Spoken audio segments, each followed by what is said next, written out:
Good morning. তো দেখো আজকে এই সাদা সাদা যে জবাগুলো হবে সেটার অনেক কুড়ি এসছে। গাছটা টবে না পুঁতলে বোধহয় ঠিকভাবে তার বৃদ্ধিটা আসে না। কতগুলো কুড়ি এসছে। আগে হতো একটা হতো কি দুটো হতো, কিন্তু এখন দেখছি। আর এগুলো না লক্ষ্মী জবা, জানো তো, সাদা। আর এইটা শুকিয়ে গেছে, এটা ছিল লাল। তো এটা আবার দেখছি নতুন করে পাতা হচ্ছে, স্যার ডালগুলো কেটে দিয়েছিল। তো চলো ব্লগটা আজকে এখান থেকে শুরু করছি। সুপ্রভাত, সকলে ভালো থাকো, সুস্থ থাকো, আর ঈশ্বরের কামনা করি সবাই সুস্থভাবে এগিয়ে চলো। Good evening. তো এখন বাজে 7:10। আর আজকে সকালের দিকে ব্লগ তো শুরু করেছিলাম, কিন্তু তোমাদেরকে তো শেয়ারই করিনি আজকে কি রান্না করেছি। তো যাই হোক, এখন আজকে দুপুরে তো মাংস হয়েছে, অবশ্যই তোমাদের দেখাবো রাত্রে। আর একটু ঝিঙে পোস্ত ছিল, তো ঝিঙে পোস্ত এখন দিয়ে একটু তাঁতকে রুটি দেব। আর আজকে ওয়েদারটা ভালো ছিল, গরম বেশ পড়েছে। তো বেরোয়নি আজকে, আর বেরোয়নি, কারণ এই দুদিন ধরে অনেকগুলো গাছ সেরেছি একসাথে। আর একবারে করে নিলে কি হয়, দুদিন যেমন আর না বেরোলেও কোনো সমস্যা নেই। তো চলো, এই যে এখানে রয়েছে রুটি আর একটা ঝিঙে পোস্ত। ঝিঙে পোস্তের মধ্যে না একটুখানি ওই ডালের বড়া ভেজে হালকা হালকা করে ভেজে দিয়েছি আর কি, ভালো লাগে খেতে। তো তাড়াতাড়ি আগে খেত না, এখন একটু খাওয়া শিখেছে। না বসে পড়ে যে তাড়াতাড়িকে দিয়ে দিয়েছি। আর বসে বলো গুড ইভিনিং, বলো সবাইকে। Good evening. দেখ খেয়ে কেমন লাগে। এটা কি বলতো? ঝিঙে পোস্ত। ঝিঙে পোস্ত তুই চিনিস ঝিঙে? আমি জানি, সেটা ভালো, দারুণ খেতে। খাও। আর আমি একটু চা, তা একবার ভাবছি চাটা বসিয়ে দিই। তখন ভাবছি না, দেখি স্যার যদি চলে আসে একসাথে তখনই গরম গরম চাটা করবো। আর অনেক সময় ধৈর্য থাকে না, চাটা একটু না হলে ঠিক চলে না। যাতে চা খাওয়ার অভ্যাসটা আছে, এই সমস্যাটা তো তাদের সাথে থাকবেই। তো চলো দেখি। তো রাত্রে বেড়ে ফেলেছি এই যে মাংস, আর তাতে এই যে কি এক্সাইটমেন্ট ফিলিং আছে। মাংস পেলেই তাতে এক্সাইটমেন্ট। তো স্যারের রাত্রিবেলায় একটু ভালোই লাগবে। গরম গরম রুটির সাথে মাংস। নাও এই রুটিটা খেয়ে করো। তো এখন খাওয়া দাওয়া মিটাই, তারপর পরে আবার সকালে আসছি।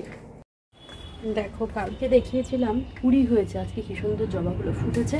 আর এগুলো একদম সাদা, আরও হয়েছে কুড়ি, সেগুলো হয়তো কাল বা পরশু ফুটবে। তো আজকে তো দুটো দিতেই পারবো এখানে। আর এখানে আরেকটা জবা হয়েছিল, ভেবেছিলাম কি কালকে তুললাম না, একটু বড় হবে।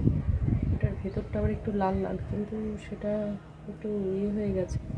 এটাকে আবার একটু টবে দিতে হবে, নাহলে আর একটু বড় হবে।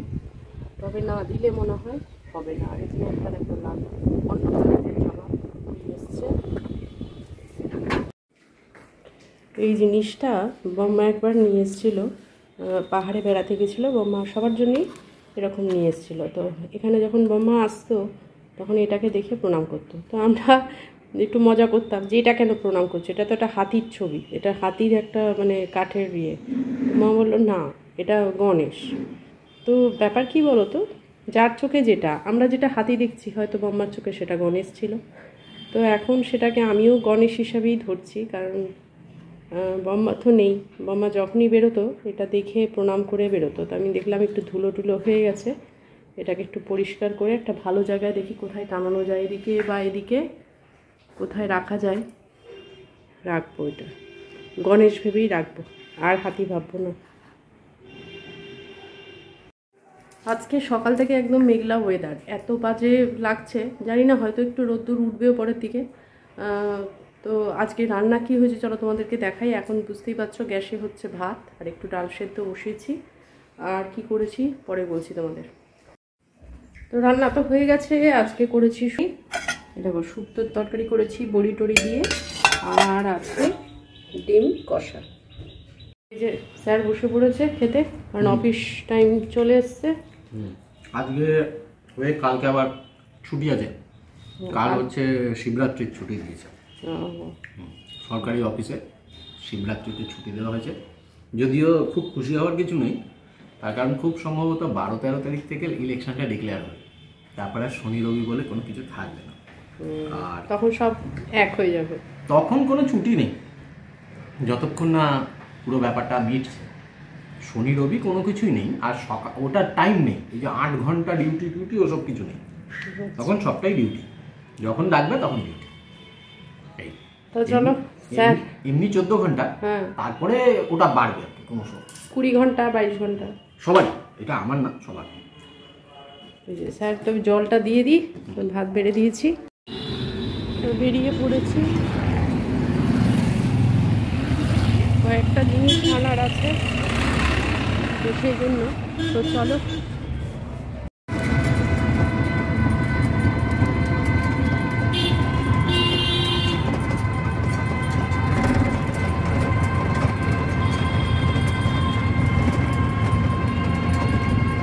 তো এখন মিষ্টির দোকানে এসেছি, মিষ্টির দোকান থেকে দুধ আর পনির নেব।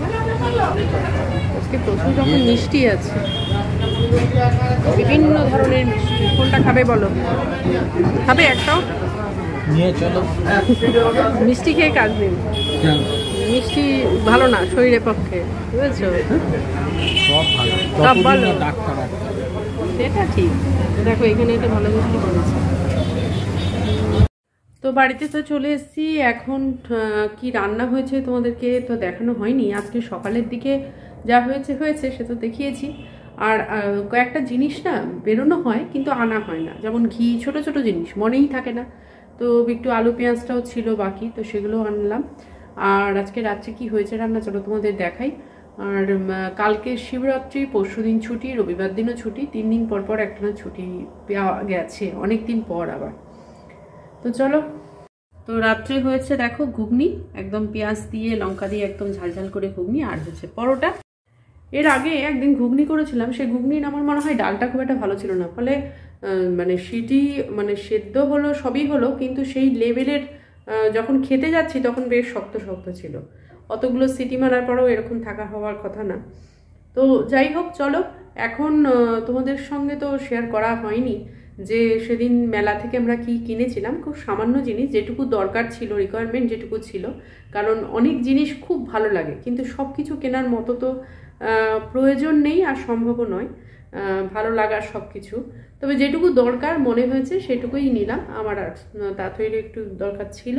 তো চলো তোমাদের দেখাই সেই সামান্য জিনিসটুকু। তো চলো তোমাদেরকে দেখাই মেলা থেকে সেদিন কি কেনা হয়েছে। আর বুঝতেই পারছো প্রত্যেকটা কাজে মানুষ ব্যস্ত হয়ে যায়, আর সেটা হয়ে ওঠে না সেই মুহূর্তে দেখানোর জন্য। তো আমার মনে হলো মেলাতে তোমাদেরও নিশ্চয়ই তোমরা দেখেছো, যারা ভিডিও দেখেছো তারা জানো যে প্রত্যেকটা জিনিসের দামগুলো একদম রিজনেবল প্রাইসে, এবং আমার মনে হলো অপেক্ষাকৃত কম। যেখানে আমরা মলে যেরকম জিনিসগুলো দামে পাই, যে কোয়ালিটি পাই আর যে ধরনের জিনিসগুলো আমার মনে হয় সেটার থেকে অনেকটাই কম। তো যাই হোক, আমাদের যেটুকু দরকার ছিল সামান্যতম সেইটুকুই নেওয়া হয়েছে। কারণ হয়তো যেরকম বললাম ভালো লাগলেই প্রয়োজন নেই অথচ কিনবো, এটা মনে হয় না ঠিক। তো যাই হোক দেখো, এইটা নেওয়া হয়েছে তাঁতইয়ের জন্য। এটা একটা কুর্তি, তাঁতই খুব একটা কুর্তি পরে না, তবে এখন যেহেতু বড় একটু হয়েছে, ওরও একটু ইচ্ছা করছে একটু কুর্তি টুর্তি পরবে। তো আমার মনে হলো এই কালারটা ওর পক্ষে ঠিক। এটা পিঙ্ক, ক্যামেরাতে পুরোটা তুলে ধরা সম্ভব না, আর ওর সাইজে একটু বড় যেহেতু আমার মনে হলো, কিন্তু যাই হোক ঠিক আছে, একটু মেরে দিলে খারাপ লাগবে না। তো এই যে রংটা, কাপড়টা কি বলবো, এটার দাম নিয়েছে তোমার প্রথমে 350 করে বলছিল, আমি যেদিনকে মানে যখন কিনেছিলাম, তারপরে একটু বার্গেনিং করে 280। তো বুঝতেই পারছো কালারটা কতটা সুন্দর, মিষ্টি কালার একটা। আচ্ছা, এটা গেল তাঁতইয়ের একটা। আর একটা কিনেছি ওরই জন্য, এটা আমার খুব পছন্দের রং, মেরুন ঠিক বলবো না, এটাকে কালচে মেরুন বলবো, কিন্তু দেখো কি সুন্দর কাজটা, এখানে ছোট্ট ছোট্ট প্রিন্টেড। এই জিনিসগুলো জানো তো মলে আমরা খুব একটা চোখে পড়ে না, মানে আমার চোখে তো পড়েনি, হয়তো তোমরা নিশ্চয়ই কেউ না কেউ হয়তো দেখেছো, তবে আমার মনে হয় এটা খুব একটা পড়ে না। এই রকম প্রিন্ট বা এই কাপড় কোয়ালিটিটা আমি তোমাদের তো বোঝাতে পারবো না কতটা ভালো। এগুলো নিয়েছে 320 টাকা না গো, 320। এইটা 350 বলছিল, সেখানে একটু দামটা কমিয়ে 320। তো আর আরেকটা জিনিস হচ্ছে, এগুলো একটু জলে পড়লে আরেকটু খাবে, তো সেটুকু মানে কমলে সেটুকু পরে বোঝা যাবে যে কতটা ওর বড় হচ্ছে বা না হচ্ছে। তো এই একটা দুটো হলো। এবার আমার জন্য আমি এগুলো নিয়েছি, এটাও এরকমই 300 রেঞ্জে। তো এই যে এইরকম আর কি, একটু হালকা রেডের মধ্যে, ঠিক ক্যামেরায় যতটা মানে ব্রাইট লাগছে ততটা নয়, তবে জিনিসটা দেখো বেশ একটা অন্যরকম ডিসেন্ট আছে। আমার মনে হয় এরকম সিম্পলের ওপর বেশ ভালো লাগে। তো এই একটা কালার, আর একটা আমার মানে মা মেয়ে দুটো দুটো করে নিয়েছি। এটা কিন্তু অনেক সস্তা, এটা 250 করে নিল। এই দেখো একদম সুতির, পিওর সুতির পুরো জিনিসটাই যে এরকম টাইপের কাজ, বুঝতেই পারছো কতটা সুন্দর। এটা মানে সাইজ যেটা আর কি বললো জলে পড়লে যেহেতু সুতির প্রোডাক্ট একটু তো চাপবে। তো চলো, কেমন লাগলো আমাদের মার্কেটিং, নিশ্চয়ই আশা করছি তোমরা কিছু না কিছু তো বলবেই, ভালো লাগলে অবশ্যই জানিও। তো ব্লগের একদম শেষের দিকে যদি ব্লগটা অবধি দেখে থাকো আর ব্লগের কিছু অংশ কোনো জায়গায় ভালো লেগে থাকে, তাহলে ছেড়ে যাওয়ার আগে লাইক, শেয়ার, কমেন্ট আর সাবস্ক্রাইব করতে ভুলো না। চলো, আবার নেক্সট ব্লগে দেখা হচ্ছে। টাটা।